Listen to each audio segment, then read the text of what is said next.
Okay, so another aspect that I want to cover, keep telling you that as I'm teaching and bringing that information to you, that there are different nuances, that a lot of it's not going to be covered in any other material.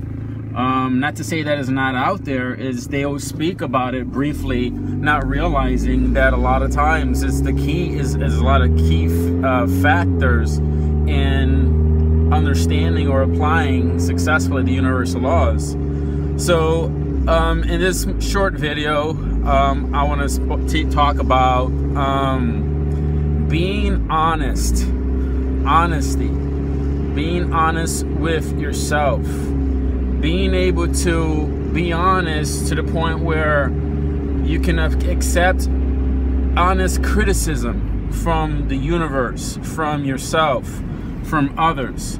You're going to come to realize that a lot of people cannot grow or change or properly utilize the universal laws, because when it comes to honesty, okay, being honest with yourself about criticism, people are going to criticize you, people are going to tell you things. A lot of times being honest with yourself is so much more complicated and more difficult to do than anything else you're going to come across.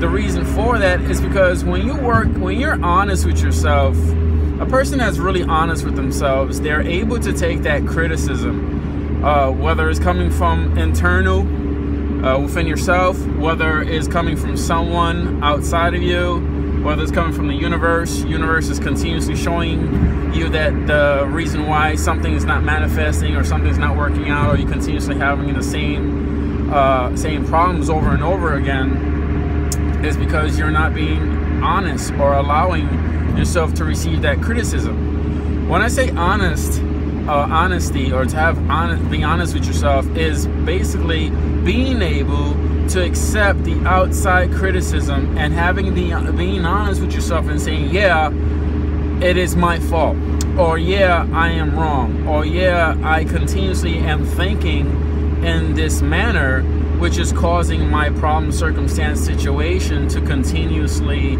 show up in my life. That's why it's so important to have honesty.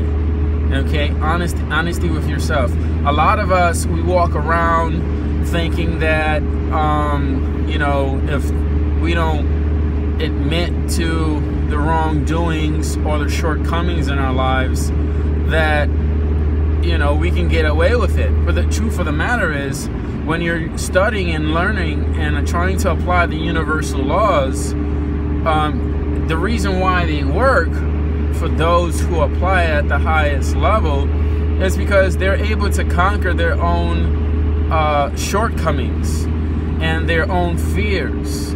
And the only way you can do that, if you're honest with yourself that you have shortcomings, that you are not perfect, that you have fears. It's okay, but it's being honest with yourself that you're able to self-heal.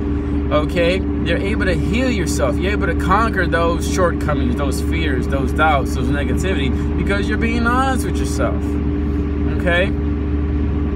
One technique that I use in the physical is called the mirror technique. So when you stand in front of the mirror, you're looking directly within the right eye, which goes direct to the subconscious mind. You're bypassing the conscious mind, going into the subconscious mind, and you're basically programming. It's like self-hypnosis.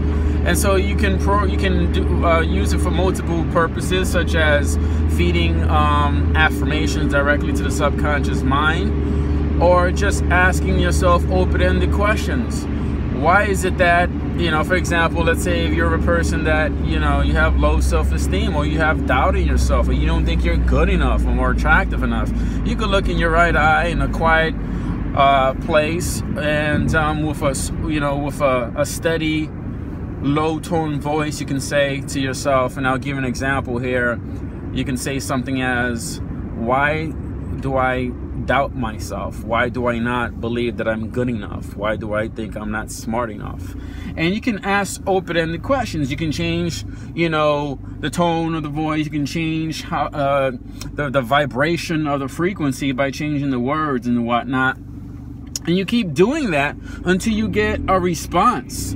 And people will say, well, how do you know when you're getting the right response? Well, you can't lie to your higher self. And when you get the right response, it's going to be a spiritual response. You're going to start to feel emotional. You're going to start to cry for some people, and for some you won't. Now, this is where you got to be able to be honest. Honesty, people. Gotta be honest with yourself. When you start to feel emotional, don't fight it, let it out, because right there, if you're honest with yourself, you say, I tapped into something. Something really is wrong, because this is it. And then once you kind of understand what area, so let's say you realize that you don't think you start to get an emotional response when you ask the question, oh, am I not attractive enough? And then all of a sudden you start to feel an emotional response.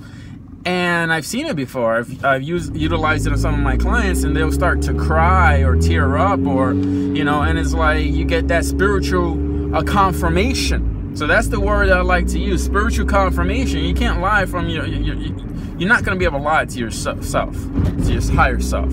So spiritual confirmation is your higher self, higher consciousness, just basically reassuring that question is the one tapping into that block, that paradigm, that problem that you have in the subconscious mind. When you are honest with yourself, then you can look at it and say, okay, I have a problem. This is what the problem is. Maybe I don't think I'm attractive, even though I walk around, acting like I am and whatnot. And then so you can deal with that and say, well, now what do I have to do? And then you start the healing process, and you already did it by being honest, by acknowledging that you have a problem, and then by facing it, and then start asking the questions of healing. How can I heal myself? What is it that I need to do? And when you're honest and you're open to receiving the answer, Source, God, Universe, Higher Self will convey that information to you. This can never, ever happen. None of that could ever happen if you're not honest with yourself. Once again, this is why I'm saying that having these understanding of these little nuances of these laws, and they're part of the law, but they're not the whole formula. They're just little parts, little details that that most people don't cover. But these are the little details that once you become aware of them, they change the game for you in your mind. They just change everything. And it's like, oh, okay, this is how I'm feeling. This is what I gotta be. This is what I gotta do. This is how I gotta think. This is what I gotta allow. And it's so important to understand those key factors, no matter how minute they are. And it's just like a belief system. You don't build a belief system with big movements. You do it little by little, because a lot of times when we try to do something too big, it scares us. It's overwhelming. But if you do it piece by piece, little by little, then you notice that you gain momentum. You gain, you start to realize you have a bigger picture. And it's that momentum and that bigger picture that builds the confidence and allows you to move forward and to try even more and to be successful. And that's very similar to what was given to me recently by Source. It's called the law of speed. The law of speed. And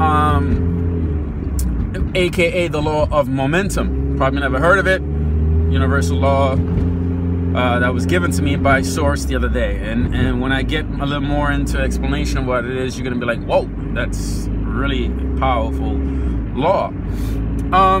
And I always try to teach everybody, don't get caught up too much on words. I just use these words to help us as human beings understand and get a basic grasp of what it is that we're trying to learn, so that we can be able to better utilize it. As always, be honest with yourself and watch the magic unfold before you as you apply the universal laws. As always, this is Ray. Love and peace.